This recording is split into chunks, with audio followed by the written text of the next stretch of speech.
question is, how can people engage with you early on design in order to save kind of costly mistakes?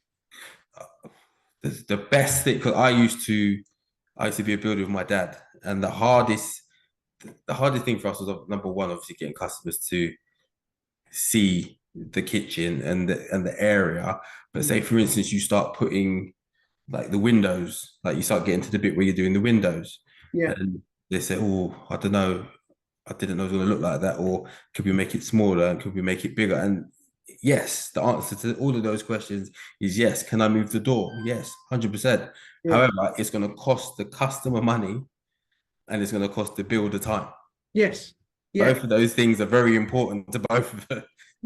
Builders can't get their time back, and customers, if they want it done, they have to spend their money.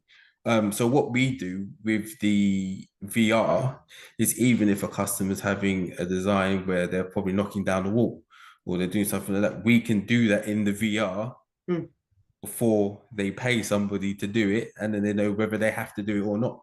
So actually, that kind of ties in with what, again, another running theme in the book is to explore.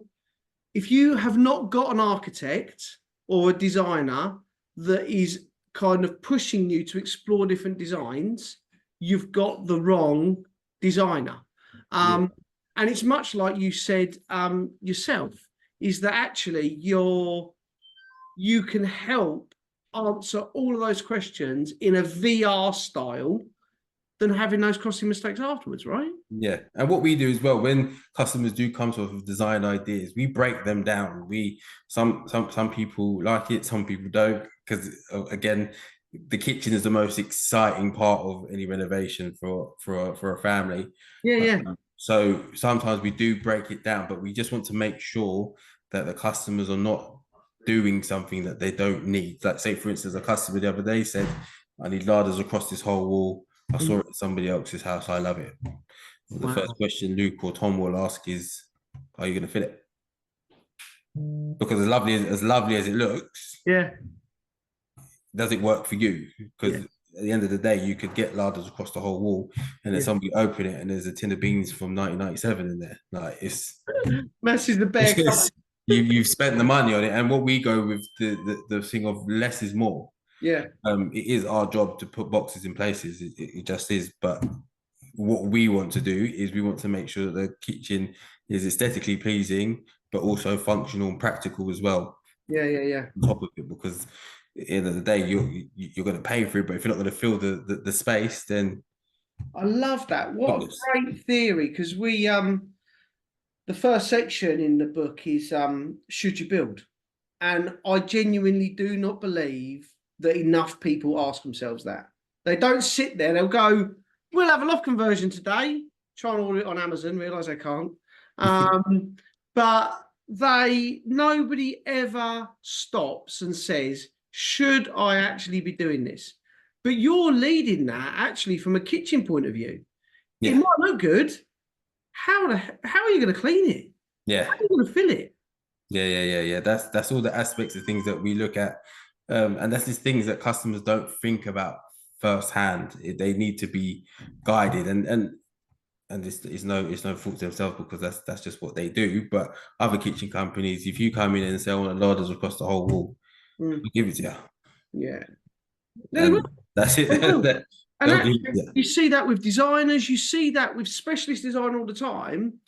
"I want a rear extension." That's great. Here it is.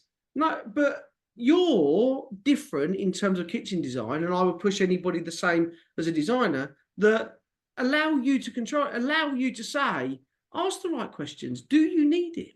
Yeah, even right down to asking customers about, like, obviously, if we see a customer comes in with a baby, we know that you don't surround your whole design around the baby, because your baby's going to grow. And then you've now got this whole baby-proof kitchen with a 7-year-old in it. So we look ahead of the designers. We go further into the future with the design as well. And the thing is, we know that husbands and partners can't get into baby-proof stuff anyway. So it's like, now my kitchen's designed around me. I love cooking, and I kind of I'm the one that did it. That kind of controlled the design there. Yeah. But yes, a baby-proof kitchen is not relevant for any time after a year. Yeah, after a year, it's done. So it's yeah, we go a little bit deeper into the whole design thing, because it's people are just naturally going to go on their current situation and not think into the future. So we try and help them kind of navigate their way through that. And anybody watching this video that's just heard me say that I design my own kitchen, I got it wrong. So I didn't know F&L before I did my house. Bearing in mind, I am an expert in the world of construction, and I can like get out of most things and deliver most things. Stick to the art of where you're at. I've got one unit that I had to step away from a window because the unit overhung the window. And actually, just silly things. But and like I said, I know construction, but you got to pick the specialist field, right? Yeah, 100%.